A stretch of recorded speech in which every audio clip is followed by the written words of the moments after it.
They expected panic. They got a handshake. When the Talakar Observation Council approved first contact with humanity, their predictions were unanimous. Mass hysteria, military aggression, societal collapse. Earth, they believed, was unprepared, primitive, dangerous, not yet worthy of the galactic stage. But the Talakar were wrong, spectacularly wrong. The ship that entered Earth's orbit on March 17, 2089, shimmered with organic alloys and humming energy fields. It hovered above the Pacific, broadcasting a peaceful greeting in every major Earth language. The world braced. Militaries scrambled. News channels exploded. And yet it wasn't a general or a president who responded.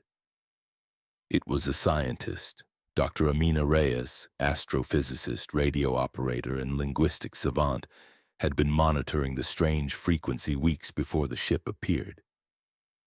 When she heard the broadcast, she didn't panic. She answered. From a university lab in Bogota, the aliens paused their message. For the first time in Talakar history, first contact was not initiated by them, but by the ones they sought to uplift. "Hello," she said clearly and confidently. "We've been waiting." And just like that, everything changed. Chapter 1. The Listening Years. For decades, humanity had reached into the stars, searching, hoping. SETI arrays hummed quietly. Scientists decoded cosmic noise, most of it lifeless static. But scattered among it were patterns, bursts of mathematical logic, echoes of language, whispers, not shouts. Amina had spent her life listening. While politicians fought and corporations raced to mine asteroids, Amina built algorithms that listened deeper. In 2088, her team isolated a repeating prime pattern laced with quantum harmonics. Someone was talking. Chapter 2. The Arrival. When the Talakar ship descended, it disrupted satellite feeds and atmospheric pressure. But there were no weapons, no demands, just a shimmering portal and a single word transmitted over all frequencies. Dialogue. World leaders scrambled. Security councils met in panic. Yet it was Amina's voice the aliens responded to. Not through rank, but resonance. A Talakar named Kael emerged from the vessel, tall, crystalline, half energy, half form. He bowed. "You heard us?" Amina smiled. "We heard you first." Chapter 3. The Realization. The Talakar had long believed themselves stewards of lesser civilizations. Every first contact followed a script: cautious approach, limited technology sharing, and gentle manipulation of a planet's evolution. But Earth didn't fit the mold. The humans asked questions not just about science or space, but about the Talakar themselves, about their ethics, their past, their failures.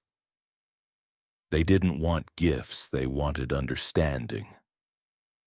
What shocked the Council most wasn't humanity's aggression.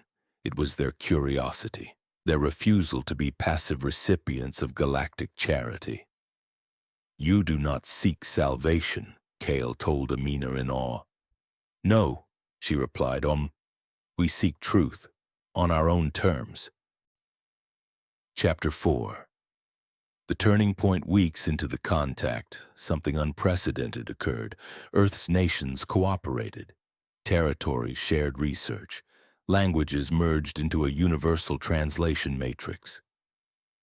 For the first time, war budgets were redirected to scientific collaboration.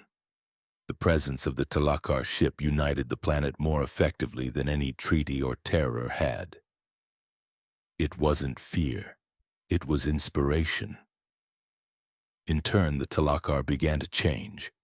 Their rigid caste systems, static technology, and fading curiosity found renewal in humanity's relentless drive. It wasn't the humans who assimilated into the galactic culture. It was the galaxy that began to mirror humanity's fire. Chapter 5. The Gift Exchange. Instead of handing Earth blueprints for warp drives, the Telecar offered something more subtle. History, access to their stellar archives, records of fallen empires, ascended minds, and dark matter wars. In exchange, humanity shared art, music, literature, films. Stories of triumph and tragedy, of hope. One Telecar archivist reportedly wept, if beings of photonic resonance can be said to weep, upon hearing Beethoven's Ninth Symphony. Another refused to leave Earth after reading Octavia Butler and Sagan. "You are a species of storytellers," Kyle told Amina, "and every story you tell is a spark." Chapter 6. The New Council. Years later, the Galactic Council, once a slow-moving body of bureaucratic species, invited Earth to send a representative. They expected a politician. They got Amina. At her first appearance, she said only this: "We are not here to be guided. We are here to walk beside you." The chamber stood in silence. Then, for the first time in memory, the entire council stood in ovation. Epilogue. A changed galaxy. The galaxy did not become human, but it became braver, bolder, more curious. Planets once isolated opened their doors. Civilizations long at war sought understanding. The age of quiet stagnation ended, replaced by an age of exploration. And it all began, not with lasers or threats, but with one woman listening in the dark and choosing to say, "We've been waiting.